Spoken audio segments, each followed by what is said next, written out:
Hey everybody, welcome to County Corvette. My name is James Turner and I wanted to show you a 1970 Camaro we just performed a full, complete restoration on. We did a Pro Touring build on this car for a customer of ours. It's a 1970 Z28 redone in its original Mulsanne blue. We did a complete rotisserie restoration on the car and also modernized it a little bit. Underneath the custom hood is a GM Performance 572 crate engine, 620 horsepower. 4L85E automatic transmission, custom drive shaft, and a Curry 9-inch rear in the back. Suspension wise, we have a full Pikes front suspension with coilovers front and rear. We also have a custom brake system in the car. It's a high-detect hydraulic brake system along with the power steering.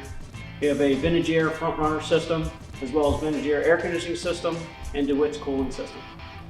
Also, to top it all off, we have this custom set of cool Bosey forged wheels, Michelin polished sport tires, and a complete custom interior. The interior was completely redone in black leather and black suede with matching blue stitching. Front seats are C7 Z06 Corvette power seats.